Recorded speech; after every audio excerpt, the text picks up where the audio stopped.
Boa noite, pessoal, tudo bem?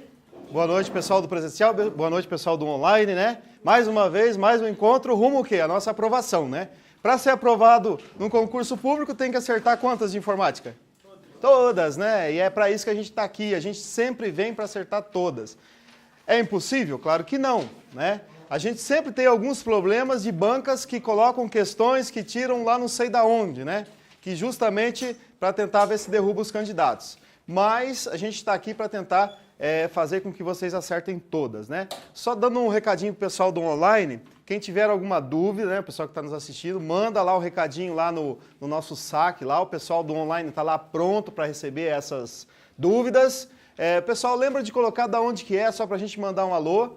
E as questões que vierem depois da aula eu respondo no e-mail, beleza? Bom, hoje a gente vai falar sobre internet, sobre intranet, né? Vamos falar sobre correio eletrônico e, se der tempo, ainda a gente fala sobre sites de busca, tá? Bom, pessoal, internet e intranet não tem edital que não caia, né? Por quê? Primeiro que a internet é a ferramenta do momento, né? Se você quer acessar e-mail, acessar documentos na nuvem, arquivos na nuvem, fazer pesquisa, não tem quem não usa a internet hoje. Não é diferente lá no órgão público que você vai trabalhar, tá? Por quê? Primeiro que, como eu falei, é uma ferramenta importantíssima no dia a dia. E segundo, que os órgãos públicos usam a intranet, né? E a gente vai ver já já que a intranet, a configuração dela é exatamente igual à internet, mais uma rede restrita lá ao órgão, né? Bom, para começo de história, a gente tem que... eu já vou contar a história, né, de como começou a internet. Bom, Rede Mundial de Computadores é um sistema de documentos dispostos na internet que permite acesso às informações apresentadas no formato de hipertexto. O que é o hipertexto? É como as páginas web são criadas e se comunicam, né? Então, atrás daquela página que a gente usa no dia a dia, tem uma linguagem de texto chamada hipertexto, né? Então, nesse hipertexto é como é montada essa página.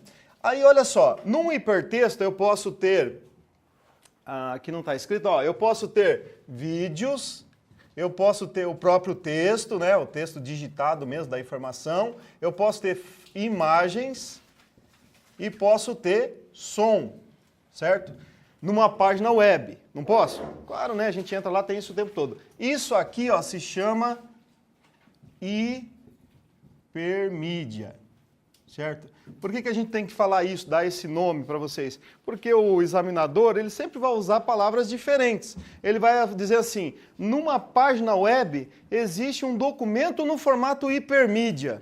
Aí você fala, pô, o que é esse troço de hipermídia, né? Hipermídia é som, imagem, vídeo, tá? Então, se ele disser que tem uma musiquinha tocando, é uma hipermídia, beleza? Bom, aí essas páginas web aqui, ó, como eu falei para vocês, elas estão no formato de hipertexto. E esse formato faz com que elas se comuniquem. Então, por exemplo, ó, eu posso clicar numa notícia aqui, por exemplo, na página do Focus, né? Eu vou clicar numa notícia, vai abrir uma outra página em cima dessa, e isso a gente não vai ver, tá? E essas páginas estarão ligadas por quem? Hiperlink, né? Pelo hiperlink.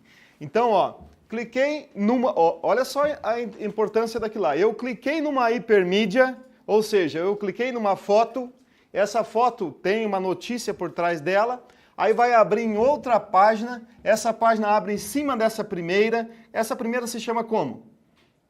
Home page. Eu não percebo isso e as duas têm que estar ligadas por um hiperlink, senão isso não vai acontecer. No momento que o programador que criou essa página, certo? Ele coloca aqui a imagem de um assunto qualquer e aí na outra página ele discorre sobre aquele assunto. Se ele não fizer essa ligação entre as duas, no momento que você clicar aqui não vai para lugar nenhum. É como se você estivesse clicando numa coisa estática, tá? Então ele precisa fazer a ligação. Ele vai dizer aqui, ó, por trás dessa imagem, que quando o usuário clicar aqui, vai ser redirecionado para o endereço dessa página, certo? Aí, ó, essa página aqui, ó, quando eu clicar em qualquer informação aqui, ó, né, quando eu clicar numa hipermídia, que pode ser daí um som, uma musiquinha que eu quero escutar, vai abrir uma outra página em cima dessas duas, eu não percebo isso, aí isso aqui também é ligado por um hiperlink. Pergunto para vocês, isso foi uma pergunta de prova, um hiperlink pode ligar milhares de páginas web? Sim, né? Porque, ó, vamos supor que eu estou aqui na página do Focus. Aí, lá no nosso blog, tem uma notícia assim, estão abertas as inscrições para o concurso da Polícia Rodoviária Federal, certo?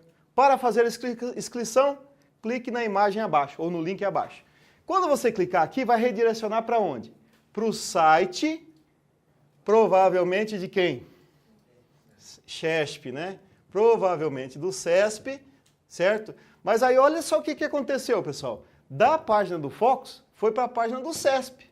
Outro site totalmente diferente. Mas mesmo assim, tem que ter um hiperlink ligando as duas. O que é esse hiperlink? O nosso programador aqui do Focus colocou por trás dessa hipermídia o seguinte, quando o usuário clicar aqui, vai ser redirecionado para a página do CESP. E aí tem que ter essa ligação para que ela venha para cá. Entenderam? Então, se o cara acordar 5 horas da manhã e ficar o dia inteiro navegando, durante o dia ele vai clicar em milhares de páginas. Aí, conforme ele vem fechando, né, por exemplo, aqui, ó, estou na página do Focus. Se eu fechar essa aqui, o que vai acontecer? Eu vou desligar o hiperlink e vem para quem? Para a página anterior. Só que se eu fechar todo o navegador, fecha tudo, não fecha? Ou eu posso clicar aonde? Naquela setinha de voltar. Conforme eu vou voltando, eu vou tirando o hiperlink e chego aqui na inicial. Não é isso que acontece? Por quê? Elas não perderam o vínculo. E você não consegue ver que está uma em cima da outra. Beleza com o hiperlink? Bom, os navegadores ou browsers são programas utilizados para termos acesso a essas informações. Então, isso é importante, porque ó, você foi numa loja de informática, comprou uma super máquina, um super notebook.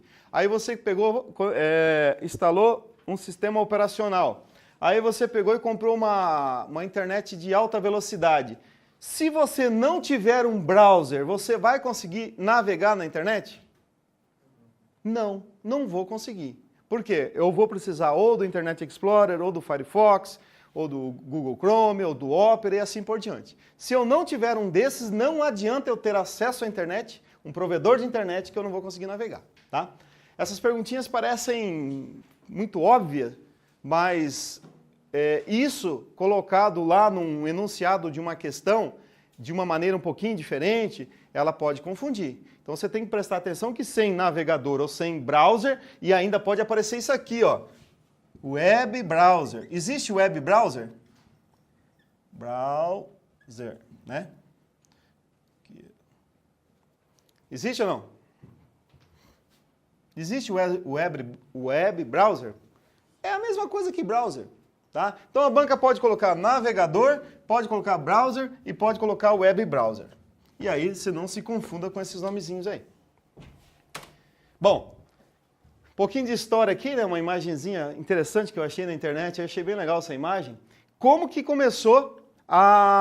foi criada a internet, né? Da onde começou? E isso aqui já caiu umas 4, 5 vezes em prova, inclusive ano passado. Acho que o ano passado caiu 2 vezes. Né? Esse pessoal que está fazendo questões aí direto, alguém deve já ter feito essa aqui, eu já coloquei em turma de exercícios nossos. A internet já nasceu com esse nome? Já foi assim criada? Não. Quando que ela nasceu? Em 1969, durante a Guerra Fria, que era uma guerra de nervos, vamos dizer assim, de quem com quem? Estados Unidos e a antiga União Soviética, né? Que hoje não tem mais União Soviética. E por que foi criada? Foi criada porque nessa época só existia o telex, né? O fax, eu acho que já existia também, se não me engano, e as informações que eram passadas aqui nos Estados Unidos, foi aqui que foi criado, né?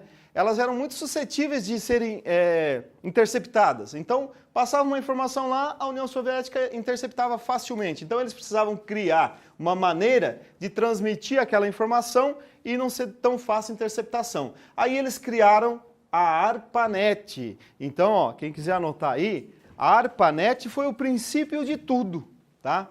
Foi aonde realmente começou, foi a primeira ideia de internet, ok? Sobre Estados Unidos e Guerra Fria deve cair no enunciado, como eu vi nessa questão. Mas só que a gente tem que saber desse nomezinho aqui, ó, ARPANET. Bom, tá aqui, ó, olha só, mapa dos Estados Unidos aqui, olha que coisa estrondosa que era a ARPANET. Só ligava de um lado ao outro. Né? Hoje liga assim, de um lado ao outro? Não, hoje liga bilhões de computadores pelo mundo todo, né? Então esse aqui é um esquema bem simplesinho de como ela funcionava, ó. A transmissão cortava o país e aí tinha as suas ramificações aqui, ok? Bom, aí só para a gente entender um pouquinho como chegou na nossa internet, né? Em 1961, tá errado aquela informação, a anterior lá era 1959, não 69, tá? Em 1961, o desenvolvimento do envio de dados por pacotes. Lembrando que essas datas aqui não são cobradas em prova, tá? Você só tem que saber que o princípio de tudo foi a ARPANET. Falar que vai cobrar que ano foi, isso não vai acontecer. 1961 foi o desenvolvimento de envios por pacotes. Isso a gente não usa mais, né? Foi criado lá em 1961 e acabou, não é isso?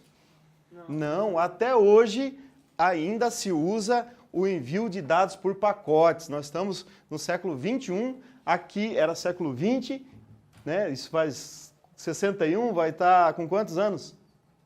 56 anos, né? 55 anos, que se usava, então, o envio de dados por pacotes. Em 1970, o termo internet foi usado pela primeira vez, então é bem recente, né? 71, a idealização de e-mail, em 72, né, o ano seguinte foi incorporado o arroba, e em 71 também foi criado o primeiro vírus. Tá? Em 77, a criação do protocolo TCP/IP, e em 1984 foi instalado o milionésimo servidor. Pessoal, isso aqui ó, vocês procuraram lá no Google, 1984, falando desse assunto aqui, os marcianos estão invadindo a Terra. Os computadores vão tomar conta de tudo, é coisa do capeta. 1000 servidores no mundo. Era um absurdo. Coisa assim de filme, entendeu?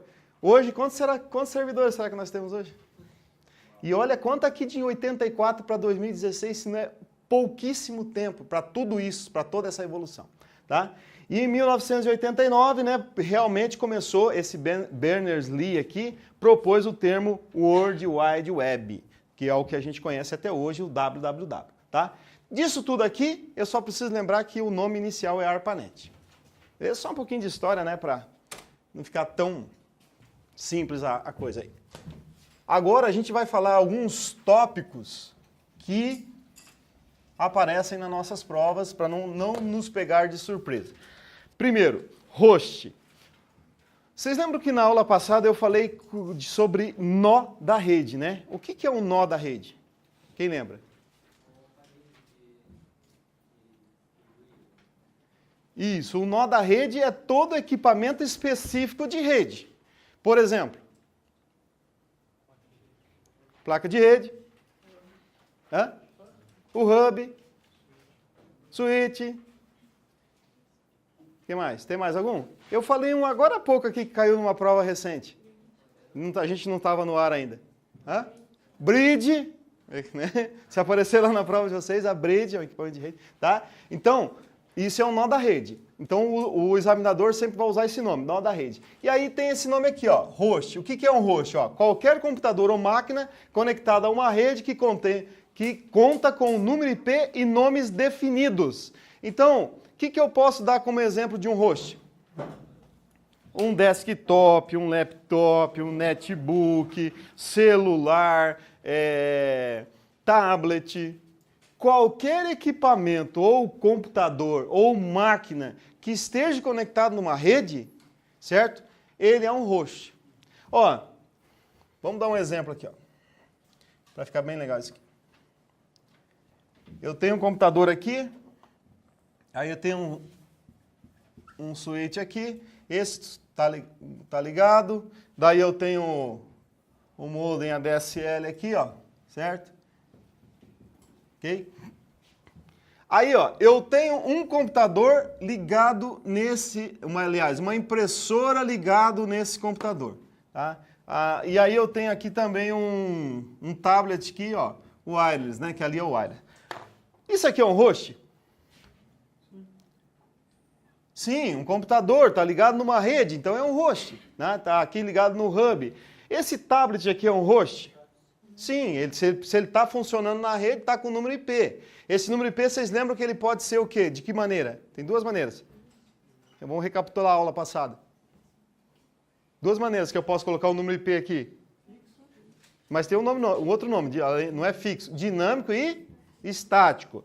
Tá? Estático, quem é que coloca? Estático, quem é que coloca? O usuário. Só eu que vou lá e coloco o número IP lá nas configurações da rede. O número estático, quando eu desligar esse computador aqui e ligar novamente, ele muda? Não, estático não. Aí eu posso colocar também de que maneira? Dinâmico, certo? O dinâmico não é o usuário que coloca. Quem é que coloca o número dinâmico? Não, da aula passada, pessoal. Senão já está muito recente para a gente esquecer. Tem alguém na máquina, inclusive recebe um nome de servidor, que coloca número IP dinâmico nos equipamentos da rede. Pô, se fosse lá na faculdade, eu ia falar assim, ó, eu dou 1 ponto na média para quem responder. Aí todo mundo quer responder, né? Ninguém lembra como é o nome desse servidor? Pessoal de casa lá, vamos ver se eu, né? Força na mente? Não, proxy não. Não, força mais um pouquinho, tá chegando. Pessoal, DHCP, o servidor, anotem aí então quem não anotou, isso aqui é muito importante, hein? O servidor DHCP faz o quê? Atribui números IPs dinâmicos para todos os equipamentos, ou computadores, ou máquinas, que se conectarem numa rede. Porque o IP é obrigatório, entendeu? Bom, eu não tenho internet no meu celular, não pago internet móvel. Aí eu chego aqui no Focus e entro aqui no Focus. Se eu já coloquei a senha lá e automaticamente, quando eu entrar aqui, vai se conectar à internet, obrigatoriamente esse meu celular ele vai ter que ter um número IP. Senão ele não vai conseguir navegar na internet do Focus. Não sou eu que coloco. Quem que vai colocar? O DHCP. Esse número IP dinâmico, toda vez que eu ligo meu computador e desligo é o mesmo número? Não. Cada vez que eu ligo e desligo, o DHCP vai dar um número diferente. Não esqueçam disso, pessoal, por favor. Tá? Bom, e essa impressora aqui, ó, ela é um host? Sim ou não? Sim. Agora valendo 2 pontos na média. Pessoal, valendo o gabarito da prova do concurso? Pessoal, esta impressora não é um host. Por que ela não é um host? Exatamente, ó, ela está conectada no computador. Se ela está conectada no computador, provavelmente que cabo que eu estou usando ali? Mais comum? USB, né? Estou usando o cabo USB aqui para conectar a impressora. Então essa impressora é uma impressora local. Ou seja, ela está instalada naquele computador. A impressora Wi-Fi funcionaria com a mesma coisa? Aí se a impressora fosse Wi-Fi, ela teria uma placa de rede. Já é outra coisa, já falamos aqui. É muito boa essa observação. Tá? Agora, ó, se eu tivesse um outro computador aqui, ó, certo? Na rede, eu conseguiria imprimir nessa impressora? E ela estando instalada localmente nessa máquina? Consigo, dependente das configurações, né? Exatamente, a resposta é depende, né? Essa máquina tem que estar ligada, a impressora tem que estar ligada e ela tem que estar o quê? Compartilhada na rede, certo? E mesmo assim, ela não é um host, porque ela está instalada localmente nessa máquina. Beleza? Agora, olha só. Eu pego, coloco uma impressora aqui, ó, e ela está ligada com o cabo UTP ou par trançado. Como é que é o nome da ponteira que vai nesse cabo? Agora vocês estão espertos, né? Beleza, RJ45. Se eu coloquei aqui um cabo UTP, liguei com a ponteira RJ45, isso quer dizer que essa impressora tem o que aqui nela? Uma placa de rede. Senão não tinha como fazer isso. Então agora, ó, ela é um equipamento. Essa impressora vai ter um número IP? Sim. qualquer computador ou máquina conectada em uma rede que conta com número IP e nomes definidos. Então, para a impressora ser um host, ela tem que ser uma impressora da rede. E aí, quem que é o nó da rede aqui? Porque, ó, lembra da aula passada? Todo equipamento conectado numa rede, ele pode estar conectado através de um nó da rede, né? No caso dessa impressora, já que ela é o host, quem é o nó da rede? Hã? A placa de rede da impressora. Quem falou placa de rede? A placa de rede da impressora. A placa de rede é o nó da rede. A impressora é o host. Tá? Tem que diferenciar bem isso aí. Tranquilo, pessoal, com o host ali? Então, quando o examinador colocar lá assim, existem 2 hosts ligados numa rede. Então, você já pode pensar o quê? Pode ser um tablet, pode ser um notebook, pode ser um netbook, pode ser um telefone, pode ser uma impressora de rede. Tem número IP, está conectado numa rede, é um host. Beleza? Alguma dúvida aqui? Vamos lá. Roteador, equipamento usado para fazer a comunicação entre redes diferentes, entre diferentes redes de computadores. Então esse roteador, ele pode ser aquele roteadorzinho modem, roteador que a gente usa em casa, mas ele pode ser um equipamento aqui, ó, que tem esse símbolo, o roteador, um equipamento muito mais robusto, que ele faz o quê? Ele pode ligar 2 redes, tá? Então, roteador tem número IP? Sim, roteador tem número IP, tá? Então, é isso que é um roteador. Servidor. Então, vamos lá. Isso aqui é uma coisa, servidor também é uma coisa muito importante quando a gente fala em internet. É um sistema de computação que fornece serviço a uma rede de computadores. Então, ó, um servidor, a definição de servidor é o computador que provê um serviço, né? Então, digamos assim, ó, eu estou numa rede de computadores. O melhor computador dessa rede precisa ser o servidor? Vai ser o servidor? É necessário que ele seja o servidor? Não, não necessariamente. Tá? Por quê? Porque o servidor, olha só, eu posso ter um desktop aqui, ó, né, numa rede, e tem um notebook na rede.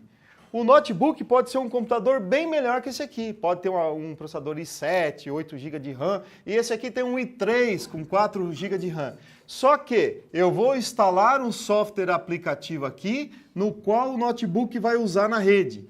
Então esse aqui quem que é? O servidor da rede, porque ele está provendo um serviço para outra máquina. Qual é esse serviço? O software aplicativo para gerenciar a loja aqui, por exemplo. Clientes, fornecedores, quantos a pagar, quantos a receber. Então não precisa ser o melhor, tá? Agora, é evidente que se você tem uma rede de computadores e o servidor vai ser aquele computador onde você vai instalar o software aplicativo, onde você também pode colocar o seu backup e assim por diante, é claro que você vai optar por ser a melhor máquina. Por isso que a gente tem sempre essa ideia de que servidor é a melhor máquina. Bom, trazendo isso para uma empresa, né, para um órgão público, um servidor então vai ser uma máquina lá robusta, com vários HDs, com sistema de refrigeração, com suporte técnico muito avantajado, certo? Então um servidor pode ser um servidor de dados, pode ser um servidor web, pode ser um servidor de backup. Então lá no órgão público que vocês forem trabalhar, pode ter 4, 5 servidores, cada um para uma coisa.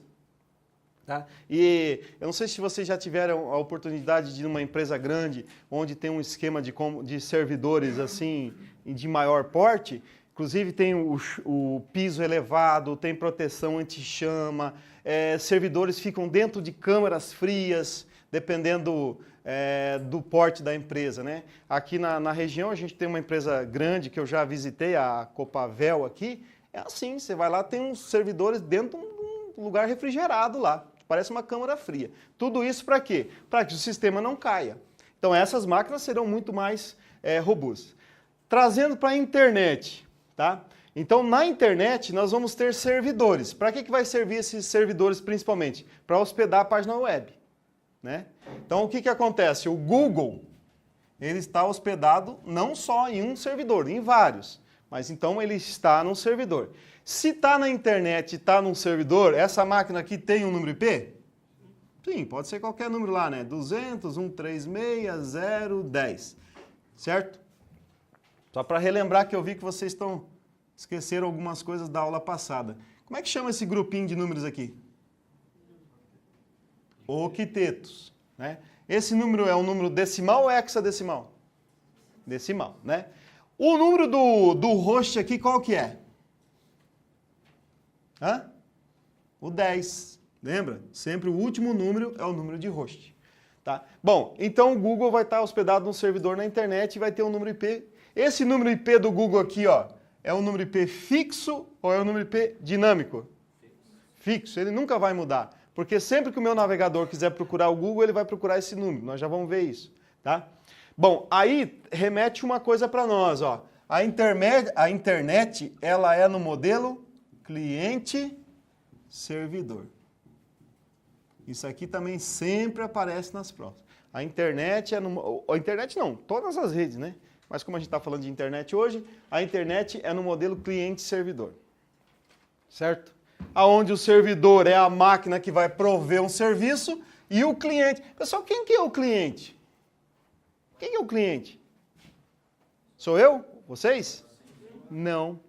O cliente é a máquina do usuário. Certo? Não sou eu, Araújo, ou o José, ou o Luiz. Então, pensa comigo, ó. Vamos pegar aqui o Gmail, ó. Certo? O Gmail, o que é? Um servidor de e-mail, certo? Não é isso? Bom, aí eu tô lá na PRF, usei meu login, minha senha e vou baixar um e-mail aqui para essa máquina. Então, esse é o servidor. Quem que é o cliente? A máquina, sabe por quê? Porque daqui a pouco eu saio desse computador, vem um outro policial rodoviário qualquer lá e vai usar a mesma máquina. A internet aqui, o servidor do Gmail, vai entender que o Araújo saiu daqui e tem outro cara usando? Não. Ele vai entender o seguinte, que isso aqui é um servidor que tem um número IP e o cliente aqui, ó, que é quem? A máquina, tem um outro número IP. Então não caiam nessa que o cliente é o usuário, porque uma mesma máquina, vários usuários podem usar. E não sou eu que tenho o número IP. Quem tem o número IP é o equipamento que eu estou usando. Certo? Então, por isso que é no modelo cliente-servidor. Número IP ali a gente já falou um bocado, né? Provedor de acesso. Isso aqui também tem que tomar um cuidado, porque coloca-se um enunciado lá na prova lá, e aí o examinador coloca alguma coisa e fala de provedor de acesso. A gente tem que lembrar que provedor de acesso é a empresa que está o quê? Dando o acesso a DSL para a gente. Ele não está fornecendo acesso ao usar a internet, ele está dando acesso a DSL, né? O provedor de acesso, ok? Olha só.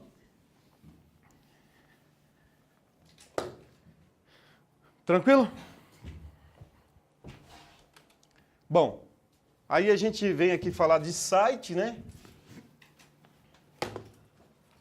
Site, lembra que eu falei agora há pouco para vocês que as páginas web é no modelo hipertexto? Se é no modelo hipertexto, qual que é o protocolo que eu vou usar aqui? São dois. HTTP ou HTTPS, né? Então, se é hipertexto, HTTP, HTTPS.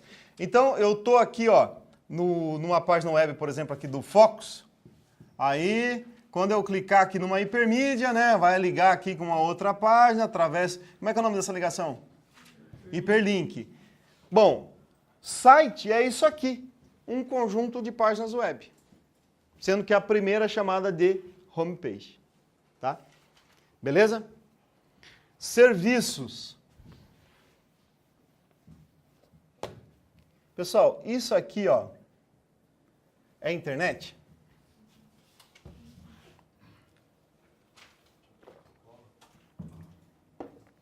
Não, não é um protocolo.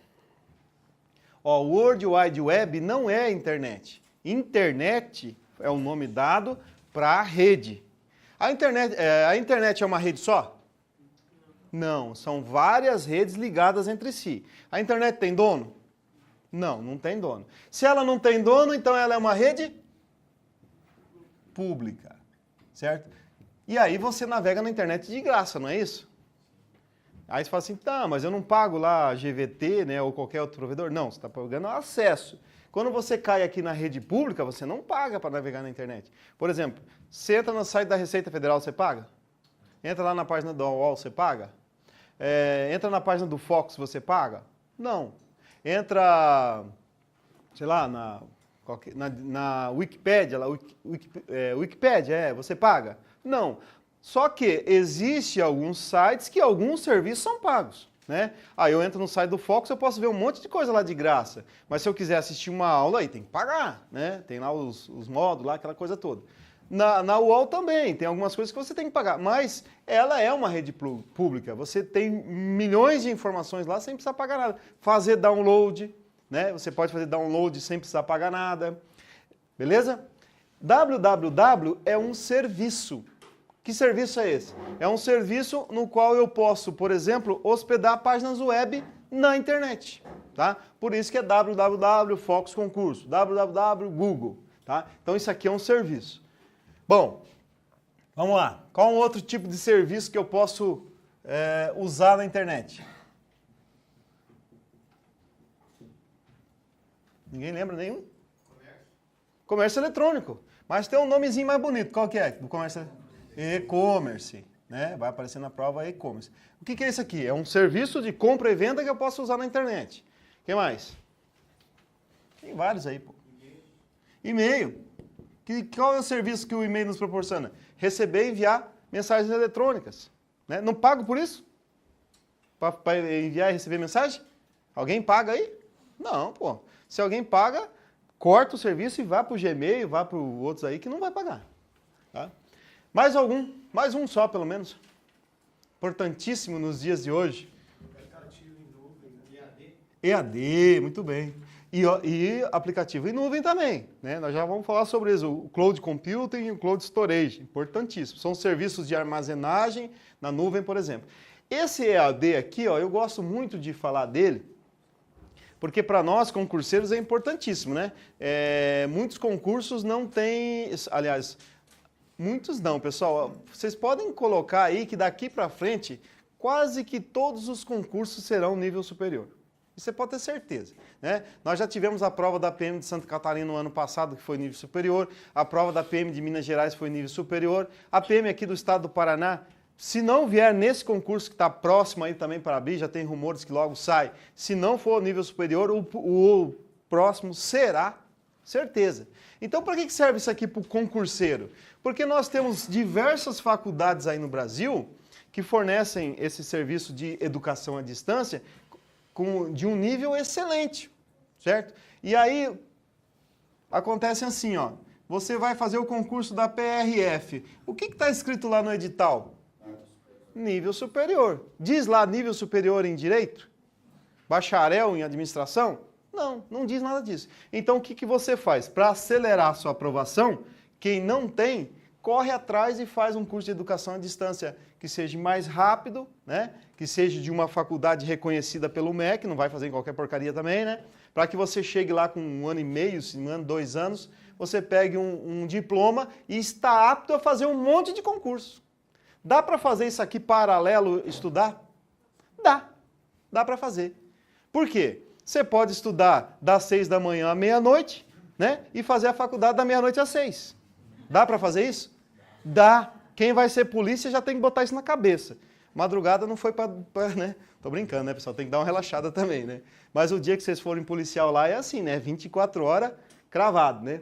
Então já vai se acostumando com a rotina de tirar serviço, né? Mas dá sim, pessoal. Dá, eu sei que é sugado, mas é importante para quem vai... Quem está aqui, a maioria já deve ter, né? Ou a totalidade, né? Mas quem não tem que correr atrás para não perder concursos bons. Beleza? Então o EAD também é um serviço. Vamos lá. Domínio. O que é um domínio? Domínio. Endereço único e exclusivo. Vamos colocar assim, exclusivo de um site, né? Para ficar mais fácil da gente lembrar. Não. Endereço único e exclusivo de um site. Por que é um endereço único e exclusivo de um site? Porque não pode haver, no mesmo país, 2 endereços de site com o mesmo nome. Tá? Ele tem que ser único. Então, por exemplo, se a gente pegar aqui, ó, www.focusconcursos.com.br,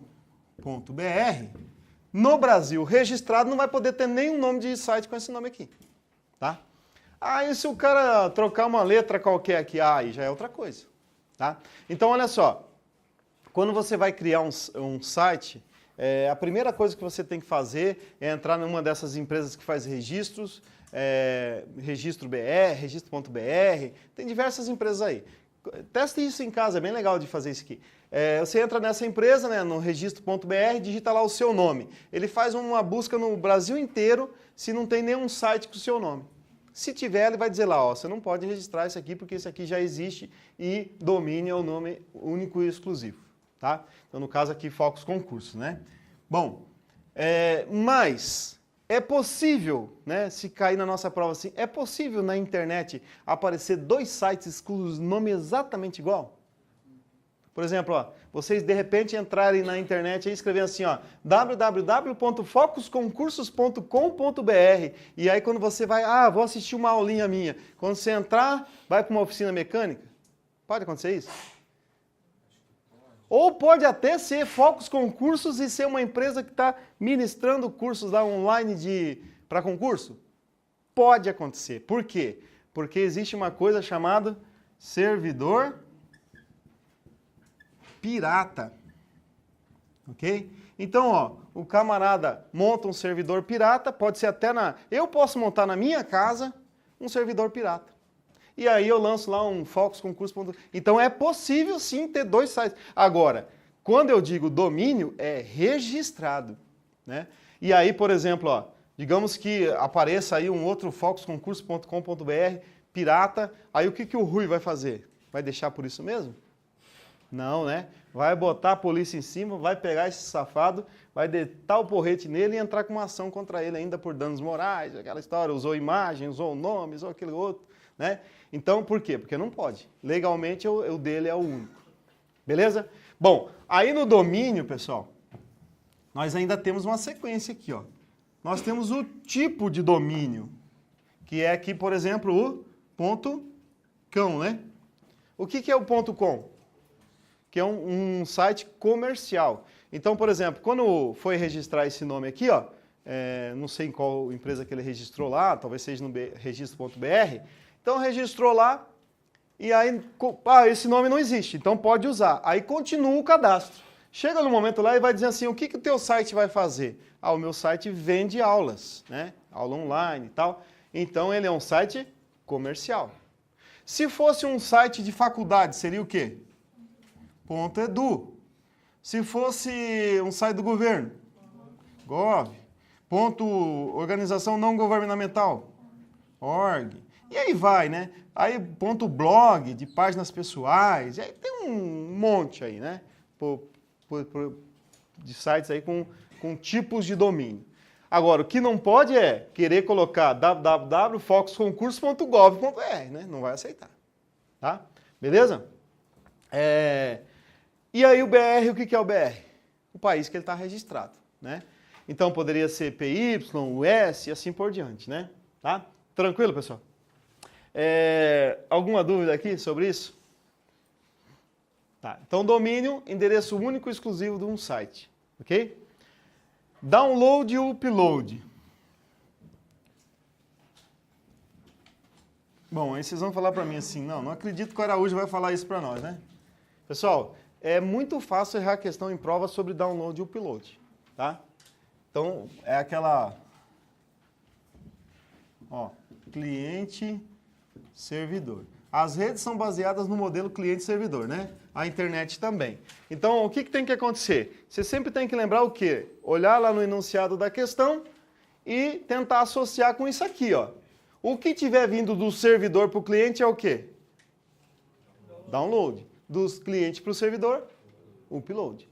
Isso é muito básico. Eu tenho umas 3 ou 4 questões aqui, se der tempo eu vou mostrar para vocês, de enunciados que falam de download e upload, mas se você lê a questão não se refere a nada disso. Só que daí você tem que achar as palavrinhas-chave, o que o usuário lá fez, para onde ele está mandando, para onde ele está recebendo, para você tentar descobrir o que o acesso está pedindo. Tá? Então, se liga nisso aqui, ó. Cliente e servidor, você tem que achar isso no enunciado, para ficar fácil. Down é para baixo, né? E up para cima. Ó, outra coisa, a internet é uma WAN. Quando eu digo que ela é uma WAN, eu estou dizendo o quê? Que geograficamente falando, ela é uma rede de grande extensão, é uma rede muito grande, né? Qual é as classificações que nós temos? É PAN, LAN, MAN e WAN, né? Então aqui é uma rede particular, uma rede local, uma rede metropolitana e aqui é a rede mundial de computadores. Ou seja, se cair na nossa prova lá que a internet é um exemplo de WAN, corretíssimo, certo? Quer ver, ó, aproveitar esse gancho aqui, eu vou mostrar uma questãozinha para vocês aqui, ó. Pra gente... deixa eu só aqui, fica mais fácil aqui.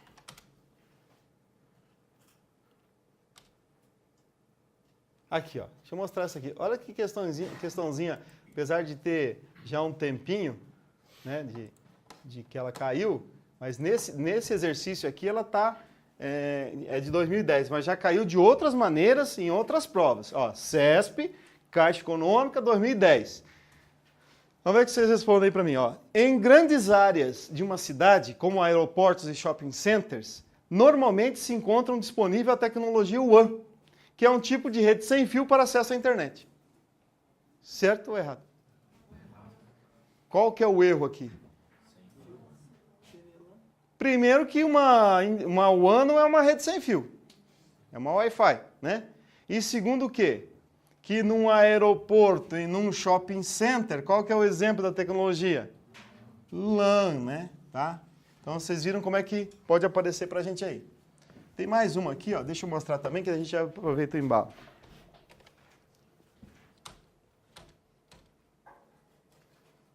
Deixa eu diminuir aqui um pouquinho para a gente poder entender aqui.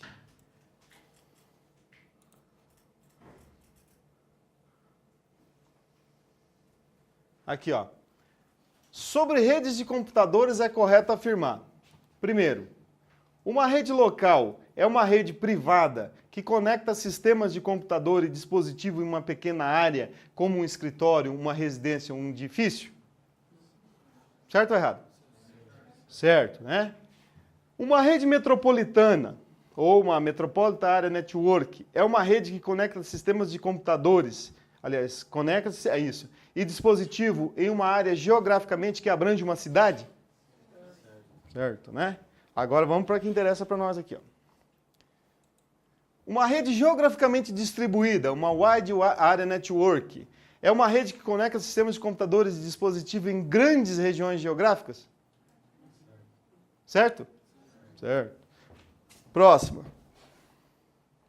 A internet caracteriza-se por um conjunto de redes conectadas que utilizam protocolos comuns e fornecem um conjunto de serviços? Certo. Tá vendo? 5 alternativas, as 5 corretas. Então, essa prova aqui, essa aqui é de 2010 também, ó. Então, são bons exemplos de questões que podem aparecer nas nossas provas aí. Claro que não vai aparecer desse jeito, mas o conteúdo é o mesmo, tá? Então, ó, geograficamente, eu posso conectar diversos países através da internet e utilizar diversos serviços, né? YouTube, o Microsoft Azure. O que é o Microsoft Azure? É azul, né? Esse é um sistema operacional que você usa na nuvem. Você não precisa ter instalado na sua máquina. Por exemplo, eu tenho um sistema operacional Linux na minha máquina, precisa usar alguma coisa no Windows, eu posso usar o Windows aqui na nuvem, tá? Como o Google, né, já lançou, já está utilizando também um sistema operacional do Google, né? Que você vai entrar no Google e usar um sistema operacional direto na nuvem, tá? O Azure é plataforma? Plataforma. Isso, plataforma. Tá? Daqui a um tempo, pessoal, e isso não é muito tempo, isso é, quando a gente fala tempo, coisa curta, você não vai mais ter computador na sua casa com HD, processamento. Você só vai ter um equipamento para se conectar na internet. Por quê? Você vai ter lá um sistema operacional, você já vai poder guardar os seus arquivos lá na nuvem, você pode digitar um texto no Word sem ter instalado o Microsoft Office na sua máquina? Pode, no Google Docs, por exemplo, né? A Microsoft já tem o Microsoft 365 também, que você pode fazer tudo isso lá. Pode criar até página web nesse Microsoft 365, tem o OneDrive lá, tem o Microsoft Office lá dentro do 365. Então, para que você quer computador? Se você vai ter tudo na web, pode salvar teu arquivo lá, ver de qualquer lugar, não vai mais precisar. Você só vai ter que precisar de um aqui, né? Um tablet, um outro equipamentozinho para se conectar à internet. Esse é o caminho, né? Bom, aí quando a gente fala de utilização da internet, nós temos que ver os protocolos, né? Inclusive vamos relembrar da aula passada, porque isso é importante. Como eu falei para vocês, tem provas que não aparece o termo redes, mas aparece o internet. E aí vai cobrar os protocolos. Então, ó, TCP, Transmission Control Protocol, né? E o IP, Internet Protocol, ou seja, um protocolo de controle e um protocolo de internet. Embora sejam dois protocolos, o TCP e o IP, o TCP e IP aparecerão como sendo o quê? Olha só, sempre que falar em TCP e IP, principal protocolo da internet. Então, se cair uma perguntinha, qual é o principal protocolo da internet? TCP e IP. Qual que é o protocolo padrão da internet? TCP e IP. Qual o protocolo principal da família de protocolos que dá suporte ao funcionamento da internet e seu serviço? TCP e IP. Então, sempre que falar do protocolo base, do principal, do padrão, TCP e IP é a resposta. Certo? Tranquilo? Vamos lá. Os protocolos que a gente vai usar na internet. Vamos relembrar aqui rápido, né? Porque a gente já viu alguns aqui na aula passada. HTTP é o protocolo de quê? Tem um nome lá específico. Hipertexto, né? Um protocolo de hipertexto. O que o protocolo de hipertexto faz? Eu tenho aqui um servidor, né? Por exemplo, da Google. Eu estou na minha casa, certo? O site, vou acessar o site do Google. Vai o site inteirinho para a minha máquina? Não vai, não tem como, não vai suportar isso jamais, né? Então o que vai acontecer? Vai uma imagem do site do Google para minha casa. Quem que leva essa imagem? O protocolo HTTP. Se eu precisar de criptografia, qual é o protocolo que eu vou acessar a página web? HTTPS. Né? Lembra que todo protocolo que tiver um S se refere à segurança. Né? HTTPS, SSH e assim por diante. Ok? O POP e o SMTP a gente vai falar depois, porque a gente vai falar de correio eletrônico ainda e eles estão aqui no correio eletrônico. O FTP é protocolo do quê? Transferência de arquivos, né? Então, se eu vou receber um e-mail aqui, tem um arquivo no meu e-mail anexado, qual é o protocolo que vai fazer a transferência desse arquivo para minha máquina? O FTP, né? Se ele está fazendo a transferência, pode vir com outro nome essa palavra transferência. Qual é? Nós falamos agora há pouco também. Download. Então, ó, qual é o programa? Qual é o protocolo que faz o download de arquivos para minha máquina? FTP também. Não precisa só vir com o nome transferência de arquivos, porque se eu estou fazendo um download de um arquivo, eu não estou fazendo a transferência dele do servidor para o cliente. Né? Download é isso. Então, se eu estou fazendo a transferência do servidor para o cliente, download. Qual é o protocolo? FTP. Telnet é o protocolo de acesso remoto, né, que eu posso acessar remotamente uma máquina. DNS. Esse aqui talvez seja um dos que mais a gente vai ouvir falar aí quando se falar de internet, né? O que faz o DNS? Eu estou aqui na minha casa, acessei o Firefox. E aqui está vamos colocar aqui vou botar aqui o site da Caixa Econômica, certo? Bom, o site da Caixa Econômica está hospedado aonde? Num servidor. Se é um servidor, vai ter um número IP, né? Então, um número qualquer aqui, certo? Então, esse é o servidor da Caixa. Para que eu pudesse acessar o site da Caixa, o que eu teria que fazer aqui no Firefox? Digitar isso aqui, né? Que é onde o site da Caixa está hospedado. Isso pode ser em qualquer lugar do mundo, né? Tá? A gente está falando de Caixa aqui, está no Brasil, mas poderia ser em qualquer lugar do mundo. Então, ó, como eu não conseguiria jamais guardar todos os números IPs de todos os sites existentes, Então teve que se resolver esse problema, né? Porque a internet deu uma explosão, até alguns anos atrás, lá em 1900 e pedrinha, você podia lembrar 4, 5, 6 sites que existiam, porque eram poucos. Hoje não, né? Então o que o DNS faz aqui, ó? Ele converte domínio em número IP. Por que ele converte domínio em número IP? Porque qual que é o domínio daquele site que eu estou tentando acessar ali? www.caixa.gov.br, né? Então esse é o domínio que eu digitei lá no meu navegador.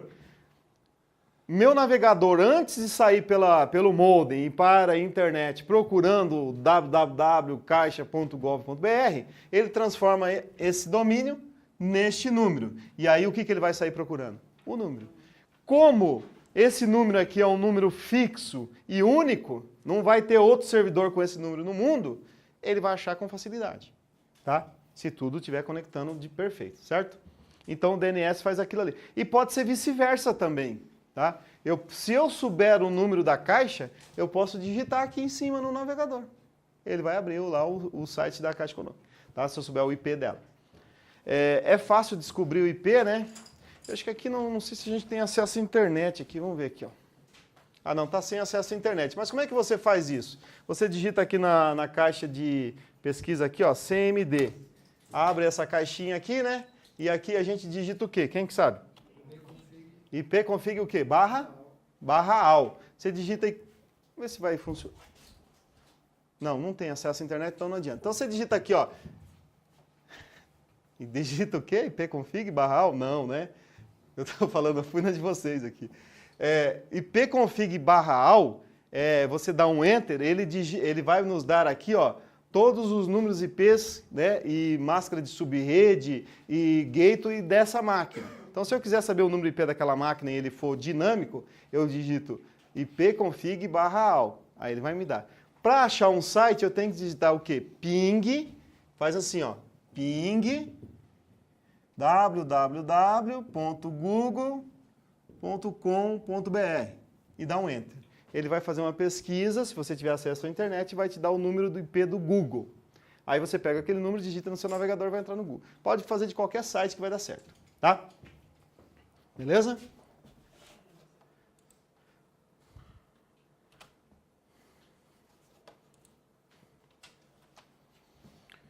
O DHCP nós já falamos, né? Ele atribui no endereços IPs para quem? Para configurações com IP dinâmico, né? Intranet.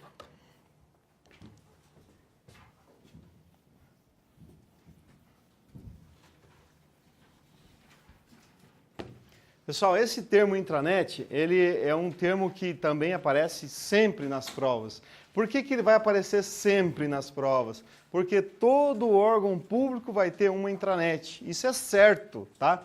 Então, o que a gente precisa saber de intranet? Primeiro, ela é uma rede privada, certo?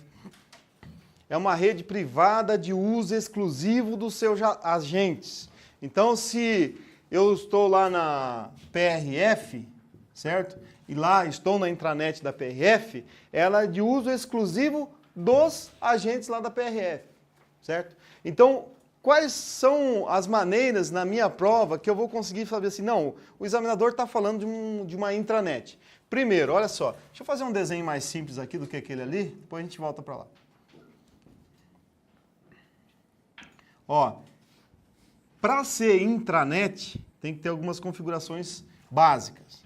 Primeiro, é obrigatório o uso de um servidor para ser uma intranet. Por quê? Se ela é uma rede privada de uso exclusivo dos seus usuários aqui, ó, dos seus agentes, esses usuários terão que estar cadastrados aqui nesse servidor e eles precisarão ter obrigatoriamente login e senha, certo? Para que serve esse login e senha?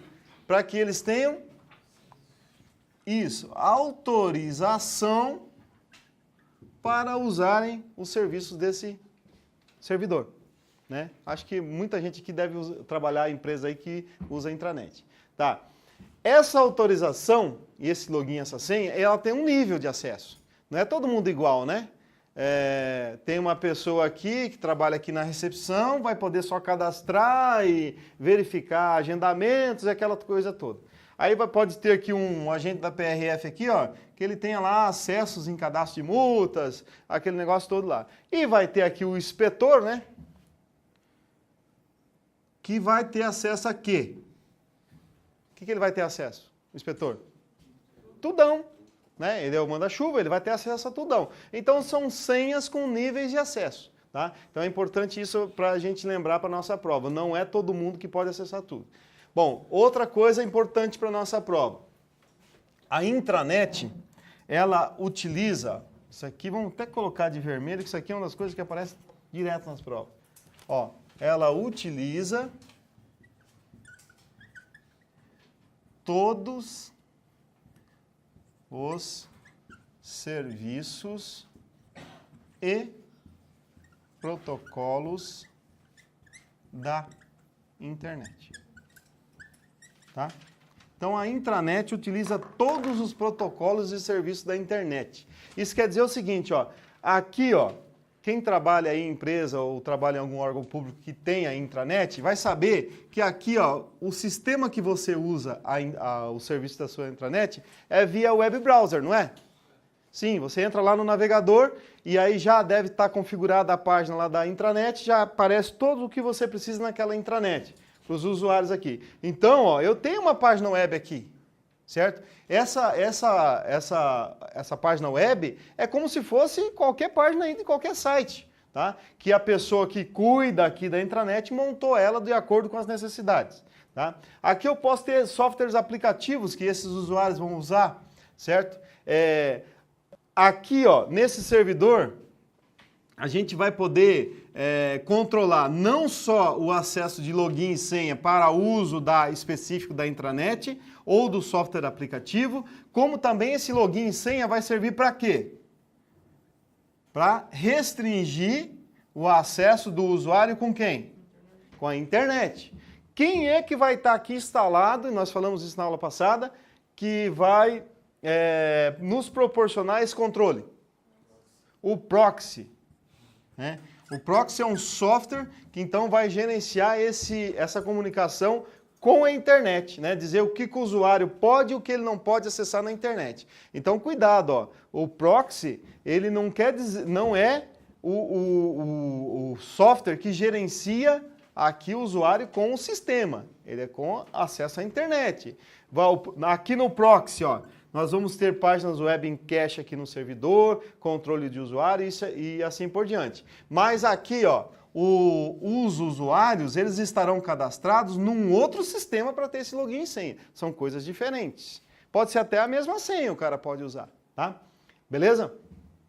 Aqui, ó, quando eu digo que a intranet utiliza todos os serviços e protocolos da internet, eu quero dizer o seguinte, ó, que ela vai usar o TCP/IP, porque se é uma rede, é baseada no protocolo TCP/IP?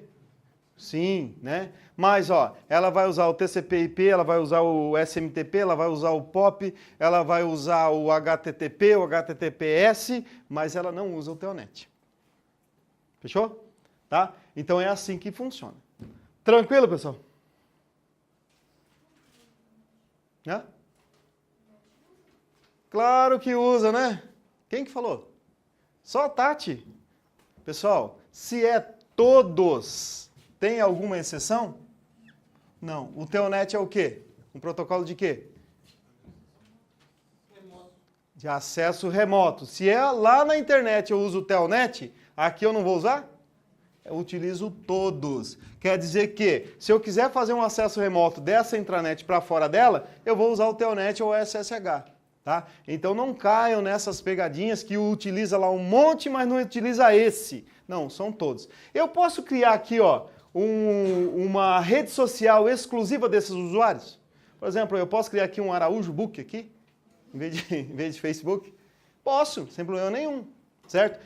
Detalhe, é possível, essa caiu recente, hein? É possível você utilizar uma intranet sem acesso à internet? Sim? Sim, claro que sim, né?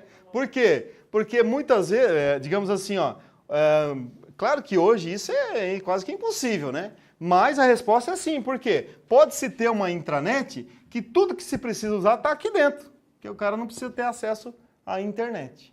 Mas isso hoje é quase que impossível, né? Mas é possível. Oi? Seria o caso de uma empresa, tipo uma autopeça e tal. Pois é, pode acontecer. Só que hoje, né, até para ver o número de telefone, a gente não usa mais nem lista, né? Vai lá na internet. Então não tem como você trabalhar sem internet, né? Mas, por exemplo, caiu o acesso aqui por alguma coisa, a intranet vai parar? Não vai, porque toda a parte de acesso do usuário ao programa tá funcionando belezinha, né? Tá? Beleza? Agora, se eu tirar esse servidor daqui, ó, ainda continua sendo uma intranet? Não. O que é isso aqui? Uma LAN, uma rede local. Tá. E a intranet é ou não é uma LAN? Sim. Certo? Aí que conclusão a gente chega? Que toda intranet é uma LAN, mas uma LAN não é uma intranet. Tá? Beleza? Deixa eu ver se eu esqueci alguma coisa aqui. Bom, aqui nessa intranet, ó, como está aqui nesse exemplo, ó, eu posso ter diversos servidores aqui dentro, né? Ó.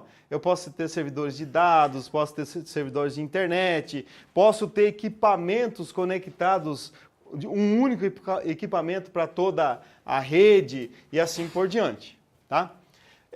Essa intranet, pessoal, ela extrapolou a ideia de ser uma rede somente de órgãos públicos, né? Porque lá no início, quando começou essa ideia, era assim que funcionava. Órgãos públicos tinham uma intranet, tinham um servidor, mas depois partiu para as empresas, né? As empresas também têm intranets e tanto um órgão público quanto uma empresa privada pode ter um acesso de fora para dentro da nossa intranet? Posso, né? Então eu posso ter uma máquina aqui, ó, por exemplo, que ela pode ter acesso a esse servidor. Como é que é o nome desse acesso? Extranet. Tá? É qualquer Zé Ruela que pode acessar uma extranet de fora dela? Não. Quem é que pode acessar? Usuários com autorização. Tá? E não precisa ser chefe para acontecer isso, né? Eu, por exemplo, lá onde eu trabalho, eu não tenho acesso à intranet de fora dela. Eu só consigo acessar lá de dentro, né? Porque eu não sou chefe lá. Tá? Mas tem várias pessoas lá que não são chefes que podem ter esse acesso. Por quê? De repente trabalha num setor que tem que ter acesso fora ao servidor. Tá? Aí ó, a gente traz para uma empresa privada, né? Isso acontece numa empresa privada também? Claro que acontece, né? O exemplo que eu sempre gosto de dar, e eu acho que é um exemplo bem legal, que todo mundo já deve ter usado, é o de laboratório de análises clínicas, né? Que é um exemplo bem comum, assim, mas bem bacana por causa do jeito que ele trabalha. Você chega lá para coletar um exame, né? A secretária, lá na hora do cadastro, ela te dá um login e uma senha, né? Aí você cadastra e dali 2, 3 dias teu exame está pronto, o que você faz? Entra no site daquele laboratório com aquele login e senha e faz o quê? Entra no seu exame e imprime ele da sua casa, né? Professor, o contra-cheque para você ver não é assim também? É assim também, contra-cheque também, né? Mesma coisa. Mas aqui no caso do laboratório que a gente estava falando aqui, ó, o que você fez? Aonde que estava aquele resultado? Estava dentro do servidor do laboratório numa intranet, né? E aí você, o usuário, fez o quê? Da sua casa entrou lá e pegou o exame. Olha só, você tinha um login e uma senha, e esse login tinha um nível. Qual é o nível? Você só vai conseguir ver o teu exame, né? Aí, por exemplo, o laboratório vai cadastrar um médico. Quem que o médico pode olhar? Todos os pacientes dele, só os dele, né? Aí o laboratório vai cadastrar um hospital. Quem que o pessoal do hospital vai poder ver lá na intranet? Os pacientes que estão internados, e assim os níveis vão aumentando, né? O dono do laboratório, bioquímico, da casa dele, vai poder acessar tudo, parte financeira, parte de RH e assim por diante, tá? A intranet, quando a gente traz ela para o meio privado, diferente do público, né? Ela tem um grande problema. Qual que é? Ela tem um problema social, na verdade, né? Olha só, digamos que esse aqui seja o laboratório, né? Se eu tivesse lá 5 secretárias, porque o meu movimento é muito grande e eu precisaria ter gente lá para entregar esse exame, imprimir esse exame, agora eu posso cortar 3. Por quê? Metade dos meus clientes vão acessar de casa, né? O médico fala assim, não, você não precisa nem ir no laboratório pegar o resultado que eu vejo aqui do meu computador, aqui do meu iPhone aqui. Ele pode fazer isso? Pode, com a senha dele ele pode. Então, para que eu preciso de 5 secretárias lá? Então, causa um problema social também, né, se a gente imaginar, né? Mas é uma coisa muito boa porque aqui, ó, vai economizar tinta, né, equipamento e assim por diante. Tranquilo, pessoal, com intranet? Professor, eu posso dizer que ela é mais segura que a internet? Não, questão de segurança não existe essa... E até porque em prova de concurso público comparou, tá errado, né? A intranet é mais segura que a internet? Não. Ao vice-versa? Não, depende dos níveis de segurança que você tem aqui, né? Porque, ó, aqui, ó, eu estou num órgão público. Para ela ser segura, ela precisa ter o quê? Um firewall, antivírus em todas as máquinas, políticas de segurança de usuário, de equipamentos. Aí a rede vai ser segura, né? Por isso que tem um proxy aqui, ó, para que o usuário lá não acesse qualquer site. Faça download de qualquer site, entra em páginas de jogos e assim por diante, né? E Facebook e tal. Então, ele tem o proxy por causa disso, já para garantir uma segurança no que o usuário vai usar, tá? Agora, falar que uma é mais segura que a outra depende do que você está usando, né? Tá? Tranquilo, pessoal? Alguma dúvida aqui de intranet? Alguém gostaria de perguntar alguma coisa? Lembrou de alguma coisa? Não? Então, vamos lá. Deixa eu só ver aqui que eu tinha uma perguntinha interessante aqui de intranet para mostrar, aproveitar o embalo, né? Depois no final a gente vai fazer outras. Olha só. Intranet. Olha só essa questãozinha aqui, ó. Aqui tá dando para pegar bem, Harley? Tá? Olha só. O acesso ao que se denomina intranet deve ser feito por meio de uma rede local, não sendo possível esse acesso a partir de um computador conectado à internet, garantindo-se assim a segurança. Certo ou errado? Erradíssimo, né? Tem mais uma aqui, deixa eu ver aqui. Ó, o acesso a páginas web da internet ou da intranet é feito com o uso do HTTP ou protocolo de hipertexto? Sim ou não? Sim, se é uma página web lá, tem que usar o HTTP ou HTTPS, né? Olha aqui, pessoal. As intranets surgiram antes da internet, em uma época em que não havia rede de longo alcance, mas apenas redes locais que se conectavam por meio de linhas telefônicas. Certo? Errado. Quem surgiu primeiro? Não, antes ainda. A ARPANET. Depois da ARPANET, internet. Depois que surgiu o conceito de intranet. Você vê, ó, uma perguntinha que caiu em 2010 e ainda hoje a gente, né, se confunde. Tá? Então, essa é a sequência. ARPANET, internet e intranet. Tá? Acho que tinha mais uma aqui, daí a gente prossegue. Peraí.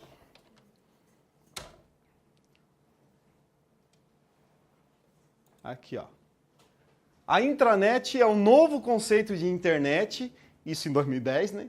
Em que, por meio de acesso restrito e seguro, as pessoas podem trocar informações entre si de qualquer lugar do mundo sem que se façam uso da internet ou dos seus protocolos de comunicação. É errado, né? Porque se você pode fazer acesso em qualquer lugar do mundo, você não vai fazer acesso, usar a internet? Então não dá certo essa pergunta, né? Tá? Tranquilo, pessoal? Vamos lá. Vamos voltar aqui ao nosso... Bom, ainda seguindo esse conceito, nós precisamos ver mais uma coisa aqui, né? Em relação a redes, porque ainda tem mais um tipo aqui, que pode aparecer nas nossas provas. Bom, eu falei para vocês aqui, ó, que a internet é uma rede pública, né? Pública. A intranet é rede privada, né? Intranet privada. Mas ainda nós temos um outro modelo aqui, ó, que é o seguinte, uma tal de VPN, tá? Virtual Private Network. Então vai aparecer nas nossas provas lá com certeza, ainda mais de polícia, né? Então, ó, o que é uma VPN? Então, olha só, eu tenho uma intranet aqui, né? Vamos pegar o exemplo do Focus aqui que vai ficar bem legal, ó. Eu tenho o Focus aqui em Cascavel, certo? Então aqui é uma intranet, nós temos um servidor e nesse servidor estão pendurados aqui vários computadores, não é um servidor só, né? Vários servidores aí. Então, pendurados vários computadores. E agora o Focus tem lá em São Paulo, né? Vocês sabem disso, né? Já viram essa informação aí divulgada várias vezes aí nas nossas mídias aí. Então, ó, Focus São Paulo, certo? Então aqui, ó, lá também nós temos uma intranet, né? Onde vai ter um servidor lá, com computadores pendurados nesse servidor. Para quê? Porque daí vai ter todo o controle lá da filial lá de São Paulo, da extensão, na verdade, lá de São Paulo, né? Que daí vai... e aqui em Cascavel vão poder se comunicar. Como é que é feito a comunicação da intranet aqui de Cascavel com a intranet lá em São Paulo? Via internet. Pronto, estamos se comunicando o tempo todo, né? Só que a internet tem um problema, né? Ela tem problemas de segurança, não tem? Claro que tem. Então, ó, a gente quer achar um meio seguro de fazer a conexão da intranet aqui de Cascavel com a intranet de São Paulo. Como é que a gente faz isso? A gente cria uma VPN. Então, qual que é a característica da VPN? Você cria um acesso direto daqui a São Paulo, certo? Porque quando você usa a internet, esse acesso não é um acesso direto. Que jeito que é esse acesso? Ué, vai sair aqui de Cascavel, se a gente usa aqui, agora é Vivo, né, a GVT, né? Vai usar o Vivo, que vai se conectar com a empresa de telefonia lá de São Paulo. Alguém conhece o nome lá? Telesp, né? Telefônica? Vai se conectar com lá, que vai passar por outro servidor, que vai passar por outro servidor, que vai chegar a mensagem aqui no Focus em São Paulo. É assim que vai funcionar. Vai ser vários caminhos, né? O roteador vai escolher a melhor rota para chegar lá em São Paulo, não é isso? Que a gente falou outro dia, se a rede estiver congestionada. Mas eu não quero isso, eu quero uma coisa mais reta e direta e com segurança. Então eu crio uma VPN. Essa VPN, ela aparece nas nossas provas, que ela cria um túnel, certo? Daqui a São Paulo. Por isso, eles dizem que ela cria um tunelamento, tá? Opa, estava certo aqui, né? Um tunelamento daqui a São Paulo. Por que isso? Porque toda vez que eu transfiro algum arquivo pela rede, ele vai em forma de pacotinhos, não vai? Esses pacotinhos só vão trafegar aqui por esse túnel e ainda, ó, com isso aqui, ó. Criptografados. Então, ó, se está criptografado, aumentou o quê? A segurança. Então, olha só, uma VPN é uma conexão entre intranets, né, por exemplo, onde os dados vão trafegar por um canal, uma linha de transmissão única, certo? E esses dados serão criptografados e aparece sempre nas provas que ela cria um túnel por onde trafegarão esses pacotes, ok? Aí que está o detalhe, ó. A VPN, ela é uma rede híbrida. Por que ela é uma rede híbrida? Porque ela conecta redes privadas em cima da arquitetura da rede pública. Por quê? Para fazer esse túnel aqui, eu tenho que usar a internet, não tem outro jeito. Eu não vou esticar um fio daqui a São Paulo, direto. Tá? Então, por isso que ela é uma rede híbrida. Ela usa o conceito de redes privadas em cima da arquitetura da rede pública. Tranquilo? Sem problema? Alguma pergunta aqui em VPN? A sigla ali, né, Virtual Private Network, ou seja, uma rede privada virtual. Tranquilo? Pessoal, acontece o seguinte, ó. Quando a gente for estudar lá o Windows 10, né? Quando vocês olharem lá nas configurações do Windows 10, aparece lá escrito assim, ó, VPN. Por que lá no Windows 10 aparece VPN? Eu acabei de falar aqui, ó, que a VPN usa esse conceito de conectar duas intranets, usando aqui a arquitetura da rede pública e tal. Agora, eu posso conectar duas máquinas através de VPN? Claro que eu posso, né? Claro que eu posso. Essa VPN... Ela pode ser usada, ter uma tecnologia própria daqui, por exemplo, quem vai fazer com a intranet usa um conceito próprio de fazer isso, mas existem programinhas que conectam já diretamente, né, para facilitar para o usuário. E o Windows 10 já trouxe isso na sua configuração. Quer dizer, duas máquinas com o Windows 10, a gente pode fazer isso, uma conexão direta daqui a São Paulo, por exemplo. Tá? Beleza? Alguma dúvida, alguma pergunta aqui? Então vamos lá.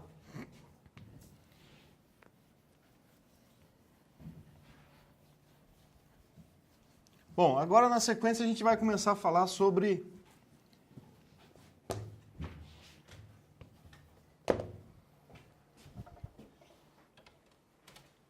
ó, aqui eu fiz até um quadrinho, né, pra gente, depois isso aqui eu disponibilizo para vocês lá na área do aluno, esses slides todos e com esse quadrinho aqui, ó, que é ó, a rede, a internet, a intranet e a extranet, o tipo de usuário, né, a internet ela pode usar uma linha de escada, pode usar ou a via LAN, por exemplo, a DSL, né, posso usar a forma de acesso é público e ilimitado e sem restrições, né? E o tipo de informação é geral e pública. A intranet, somente usuários autorizados. A forma de acesso é restritiva e privativa, né? E o tipo de informação é específica e proprietária, né? Aí nós temos ali a extranet, ó. É o grupo de empresas autorizadas, quer dizer, ou empresas podem acessar a intranet de fora dela. A forma de acesso é autorizada para os parceiros privativos, quer dizer, entre intranets, né? Porque eu posso não fazer parte da intranet e utilizar ela, e aí é via extranet, né? E o tipo de informação é compartilhada entre os grupos, quer dizer, posso ter empresas, inclusive, compartilhando entre as intranets e não são empresas do mesmo ramo. Pode acontecer isso sem problema nenhum, tá? Beleza? Bom, é só para a gente concluir aqui, ó, essa parte de intranet e intranet, né? Quais são os meios de conexão de uma internet? Como é que eu posso, eu, usuário, quais são os meios para eu me conectar na internet? A mais antiga de todas. Discada. Falou ali, né? Alguém tem saudade? Não, né? Isso aqui era muito bacana, né? Pessoal, isso aqui para a época era coisa top, né? Não era qualquer um que podia ter uma internet de escada, não. Era cara, né? A gente só podia conectar depois da meia-noite, porque daí o pulso era mais barato. A linha ficava ocupada. O que mais? Lento. É uma série. Mas para a época era muita coisa, né? Bom, depois surgiu quem? A DSL, né? Ainda eu posso conectar a internet através do quê? Discada, DSL, o que mais? Via cabo, né? O que mais? Via rádio e via satélite, né? Então esses são os métodos que eu posso conectar a minha internet. Só que aqui, ó, né? Nesse momento aqui, ó, surgia um tipo de acesso à internet que ela era chamada de PLC, certo? Alguém já ouviu falar dessa PLC? Pois é, pessoal, isso aqui, ó, era a internet via rede elétrica, certo? Então, a nossa empresa aqui de energia aqui do Paraná, a Copel, é precursora nessa tecnologia. E eles estavam com o processo de instalação disso aqui, ó, na época, antes de sair a DSL, com várias casas aqui no Paraná com ainda o projeto piloto, né? A Ilha do Mel era conectada assim, via PLC, via rede elétrica. E a ideia era o seguinte, cada casa, todas as casas teriam uma tomada, né? Quem quisesse usar e conectaria lá o seu computador via modem ADSL ou a modem, desculpa, com fio ou wireless, e você pagaria o que você usasse, né? Então essa era a ideia principal, como se fosse a conta telefônica. Só que quando essa tecnologia estava quase explodindo, veio quem? A ADSL. E aí a ADSL, ela progrediu muito rápido, né? Porque no início também era cara. E não era tão rápido assim. Era mais rápido que a discada, mas não era aquele rapidez. Só que ela começou a ficar muito rápida e começou a ficar barata também, né? Hoje não é tão cara assim, apesar de que se a gente for ver, tá, podia baixar um pouquinho, né? Mas ela hoje é muito rápida, né? E aí então a PLC ficou para escanteio. Só que o que aconteceu agora? Ela voltou, certo? Ela voltou e voltou com força total. Por quê? Falando aqui da região, né, o pessoal do online lá às vezes pode não conhecer as cidades nossas aqui da região, mas, por exemplo, Toledo, que é uma cidade próxima aqui, a Copel já está instalando a PLC. E Cascavel parece que é o próximo passo. Já tem outras cidades no Paraná, acho que Francisco Beltrão também, já tem ela. É? Várias cidades em volta aqui, a maioria já estão com essa conexão. E não é mais com essa ideia de tomada e todo mundo, né? Vai ter um plano, aquela história toda. Mas diz o pessoal lá de Toledo, que a gente também tem o Focus lá em Toledo, que é muito rápida. E qual é uma das principais vantagens que vem para nós usuários aqui? Porque isso aqui é um monopólio, né? As empresas de telefonia tomaram conta. Sim, aí o que acontece? Eu tenho empresa de telefonia e isso aqui é uma empresa do quê? De energia elétrica. Vai dar uma concorrência aqui, bacana para nós usuários, né? Você está pagando um valor aqui, ó. Você só liga para o cara e fala assim, ó, escuta só, a Copel me ofereceu mais metade do preço. Você vai abaixar o seu para metade da metade ou eu vou para lá? Não é assim que a gente faz? Então vai ter isso. E aí também pode ter algumas coisas com prós e contras. Mas para nós usuários, sempre que tem uma concorrência, que não tem um monopólio, é muito bom, né? Tá? Quanto menos ter isso aqui ficar na mão de poucas empresas, melhor é, né? E está voltando com força total, viu? Isso, cabo, né? Aqui quando a gente fala cabo, aqui abrange tudo, né?